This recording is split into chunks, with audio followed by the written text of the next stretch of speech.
All right, to make these maraschino style cherries, you'll need pitted cherries. I like the smaller ones. They tend to be a little bit tart even when they're fully ripe. Save the pits. I like to toast those up and kind of make that the base of our syrup. We have star anise, cloves, cassia, which is the inner bark of the cinnamon stick. Then we have hibiscus flower. We'll make a tea with that. We have a cup and 3/4 of filtered water, a medium-sized navel orange, 3 large lemons, pomegranate molasses. We'll need a teaspoon to a tablespoon of that, depending on your tastes, and about a teaspoon or a little more or less, depending on your tastes, of vanilla. We have a cup and a half of brown sugar to make our simple syrup. And here are some cherries that I canned just a couple of days ago. Now, these cherries here,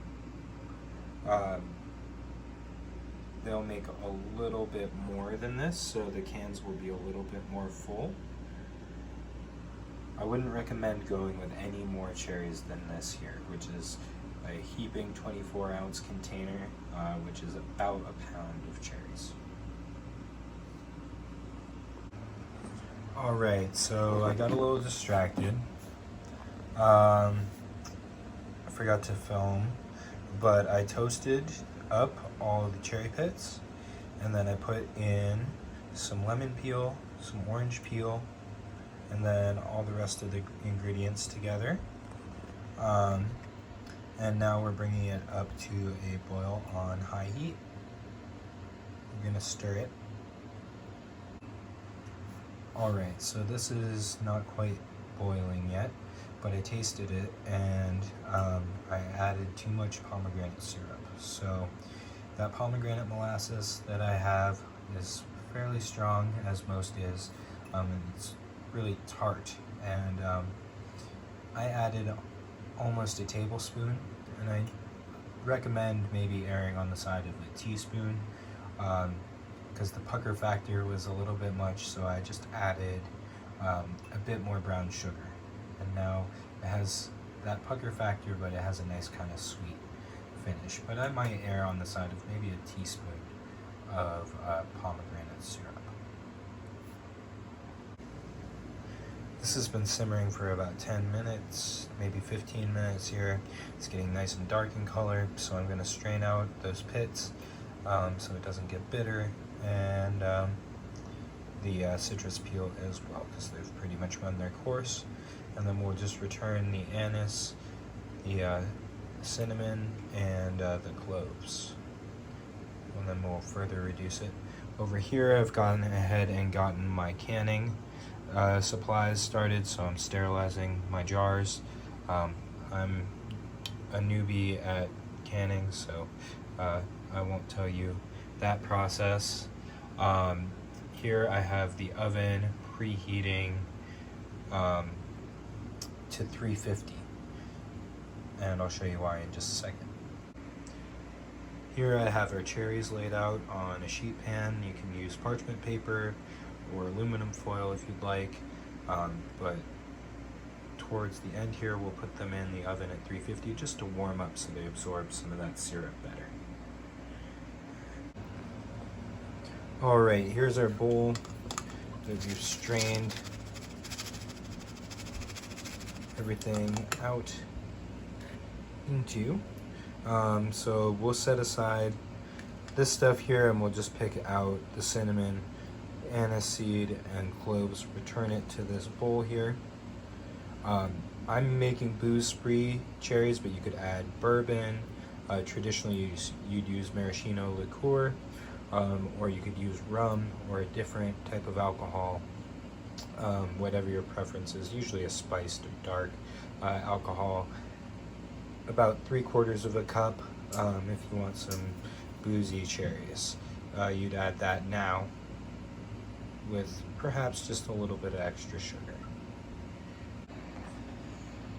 All right, I've returned the cinnamon, anise, and 3 cloves back into that pan there, and we'll just return it to the pot and boil it some more. All right, cherries simmering. I heated them up in the oven at 350 until they were warm, and then put them in there. Now we'll leave them for another 10 minutes. Alright, I'm gonna show you how to pit cherries here real quick while we're waiting. I went and got these out of the tree just now.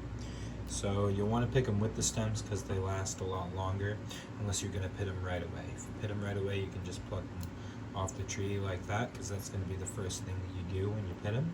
You want to grab a chopstick. I like to whittle mine down a little bit to make it a little bit more cylindrical than flared.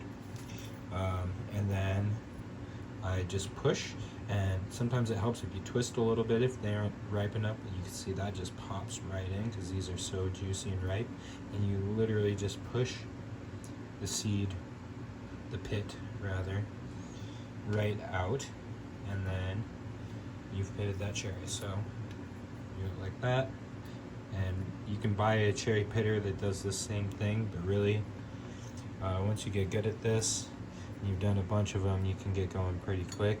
Oops.